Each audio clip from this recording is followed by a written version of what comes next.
जय हिंद। मेरा नाम है रवि। आपका स्वागत करता हूं अर्थवर्धन चैनल में। एसबीआई म्यूचुअल फंड अपना एक नया एनएफओ लॉन्च करने जा रहा है, जो कि है एसबीआई एनर्जी अपॉर्चुनिटीज फंड। ये एनएफओ 6 फरवरी को ओपन हो जाएगा और 20 फरवरी को क्लोज हो जाएगा।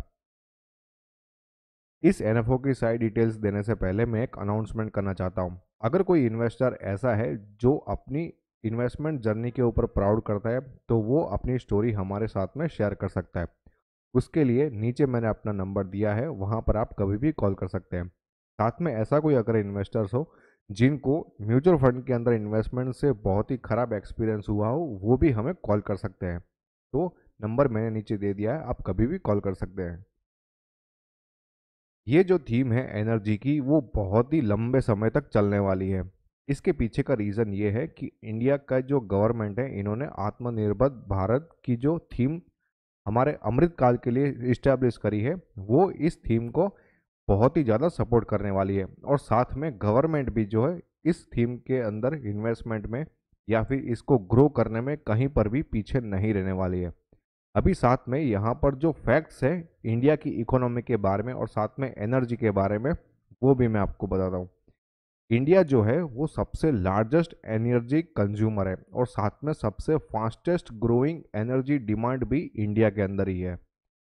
इंडिया का जो एनर्जी डिमांड है, जो कंजम्पशन है, वो बहुत ही तेज़ी से बढ़ने वाला है। ऐसा अनुमान लगाया जा रहा है कि 2050 तक में ये बहुत ही तेज़ी से बढ़ने वाला है।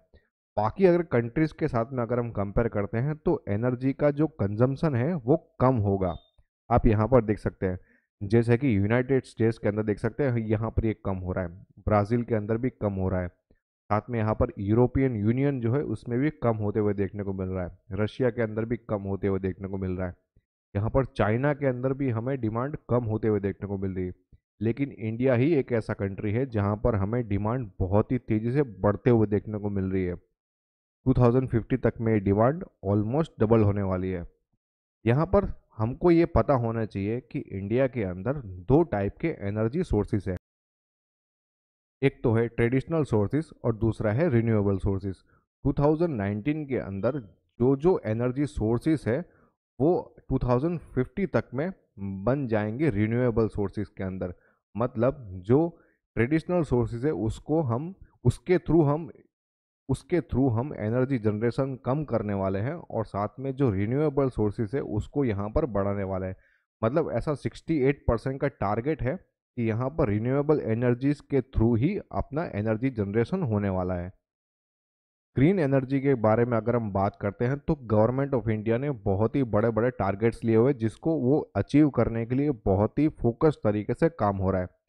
जैसे कि 2070 तक में कार्बन एमिशन नेट जीरो करने का यहाँ पर प्लान है। साथ में अगर हम कार्बन फुटप्रिंट की बात करते हैं, तो वो भी 45% जितना कम होने का टारगेट दिया गया है 2030 तक में। यहाँ पर इंडिया के अंदर 2030 तक में जो रिन्यूएबल एनर्जी है उसके थ्रू ही 50% जितना हमारा एनर्जी जनरेशन का प्लान रहने वाला है। नॉन फॉसिल फ्यूल के अंदर जो डिमांड रहने वाली है वो रहने वाली है अराउंड 500 गीगावाट बाय 2030। अगर हम यहाँ पर एमिशंस की भी बात करते हैं, तो 2030 तक में बहुत ही ज़्यादा कम करने का यहाँ पर प्लानिंग चल रहा है।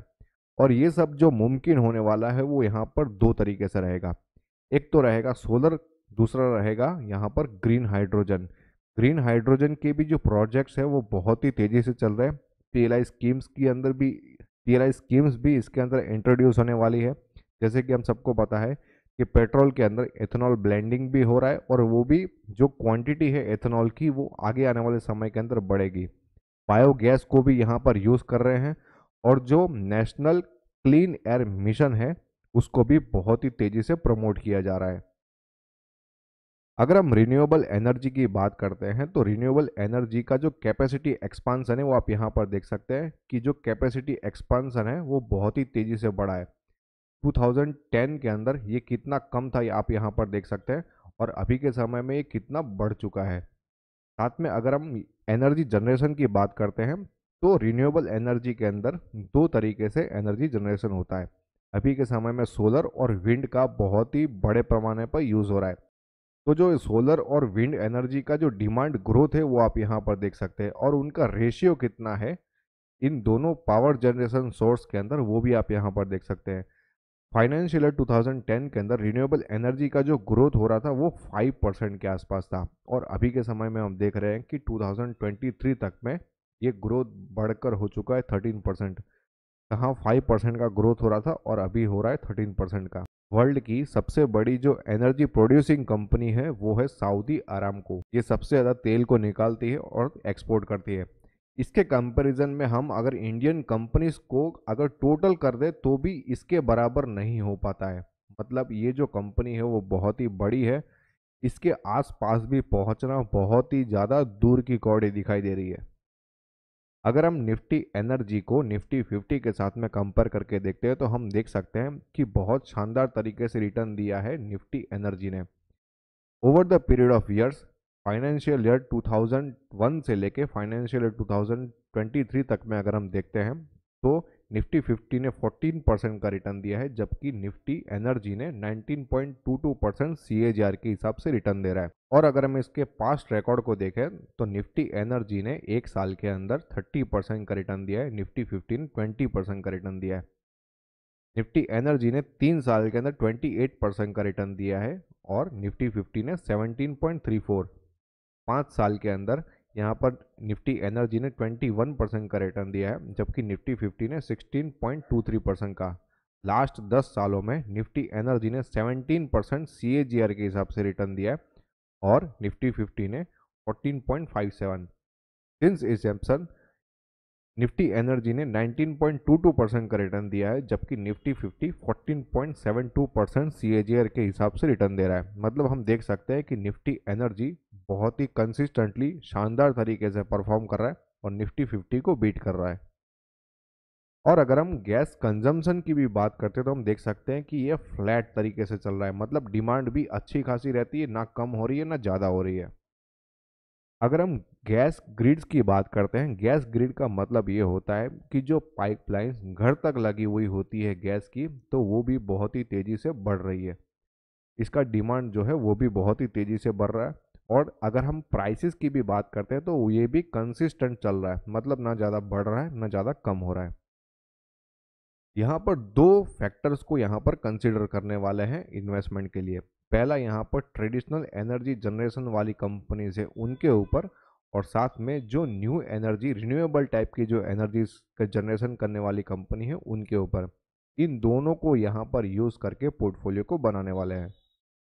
और अगर हम वर्ल्ड की सबसे सस्ती एनर्जी जनरेशंस की भी बात करते हैं तो अगर हम सोलर पावर को देखते हैं तो सोलर पावर के अंदर तो सबसे सस्ता अगर कोई एनर्जी जनरेट करता है तो वो है वर्ल्ड के अंदर इंडिया, 5वें स्थान पर आता है। और साथ में अगर विंड एनर्जी की भी बात करते हैं तो भी वर्ल्ड के अंदर 5वें नंबर पर आता है। मतलब एनर्जी जनरेशन के अंदर हम सबसे सस्ता एनर्जी जनरेशन करते हैं, जो कि सबके लिए अफोर्डेबल भी होता है। SBI एनर्जी अपॉर्चुनिटीज फंड, ये NFO 6 फरवरी को ओपन हो जाएगा और 20 फरवरी को क्लोज हो जाएगा। इस फंड का बेंचमार्क रहने वाला है निफ्टी एनर्जी TRI, और इस फंड का एग्जिट लोड रहेगा 1% फॉर 1 ईयर। मतलब अगर आप अपने पैसों को एक साल के बाद रिडीम करते हो तो आपको किसी भी तरीके का एग्जिट लोड नहीं लगेगा, लेकिन अगर आप अपने पैसों को विद इन 1 ईयर रिडीम करते हो तो आपको 1% जितना एग्जिट लोड लगेगा। इस फंड का इनिशियल NAV 10 रहेगा और एक्सपेंस रेशियो जैसे ही फंड लॉन्च हो जाएगा वैसे ही आपको पता चल जाएगा। ये एक ओपन एंडेड कैटेगरी का फंड रहने वाला है, मतलब आप इस फंड के अंदर कभी भी अपने पैसों को इन्वेस्ट कर सकते हो और कभी भी अपने पैसों को रिडीम कर सकते हो। ये रेगुलर और डायरेक्ट दोनों ही मोड में अवेलेबल रहेगा। इसमें ग्रोथ और डिविडेंड दोनों ही ऑप्शंस देखने को मिलेंगे। अगर आपको अपना इन्वेस्टमेंट स्टार्ट करना है तो आप SIP, लमसम, SWP या स्ट्रिप चारों में से किसी भी मोड में अपना इन्वेस्टमेंट स्टार्ट कर सकते हैं। मिनिमम इन्वेस्टमेंट की बात करें तो लमसम मोड में मात्र 5000 रुपीज़ से आप अपना इन्वेस्टमेंट स्टार्ट कर सकते हैं, या फिर अगर आपको अपनी SIP स्टार्ट करनी है तो मात्र 1000 रुपीज़ पर मंथ से आप अपनी SIP स्टार्ट कर सकती हैं। अगर आपको अपने पोर्टफोलियो को फ्री में रिव्यू करवाना है तो नीचे दिए गए नंबर पर आप कभी भी कॉल कर सकते हैं, और साथ में अगर आपको रेगुलर प्लान के अंदर इन्वेस्टमेंट करना है तो भी आप हमें कॉल कर सकते हैं। अगर आपको इस फंड के अंदर इन्वेस्टमेंट करना है तो डिस्क्रिप्शन में मैंने एक लिंक दिया हुआ है, वहाँ से आप अपना इन्वेस्टमेंट स्टार्ट कर सकते हैं। अब मेरा क्या मानना है इस फंड के बारे में वो मैं आपको बताता हूँ। क्योंकि ये एक थीमेटिक कैटेगरी का फंड है तो आपको इस फंड के अंदर इन्वेस्टमेंट से पहले अपने एडवाइज़र से ज़रूर बात कर लेनी चाहिए। अगर आप लॉन्ग टर्म के लिए इन्वेस्टमेंट करना चाहते हो तो ये फंड आपके लिए सही साबित हो सकता है। अगर आपने और भी कहीं पर भी इन्वेस्टमेंट किया हुआ है तो इस फंड के अंदर इन्वेस्टमेंट करके आप अपने पोर्टफोलियो को डाइवर्सिफाई कर पाओगे। लेकिन एक बात आपको ध्यान में रखनी है कि ये फंड शॉर्ट टर्म के लिए बिल्कुल भी नहीं है। अगर आपको इन्वेस्टमेंट के रिगार्डिंग किसी भी तरीके के क्वेश्चन है तो आप हमें टेलीग्राम, ट्विटर और इंस्टाग्राम पर फॉलो करके अपने क्वेश्चंस को पूछ सकते हैं। होप ये वीडियो आपको पसंद आया होगा। अगर ये वीडियो आपको अच्छा लगा तो लाइक करो, शेयर करो और सब्सक्राइब करो। Thanks for watching.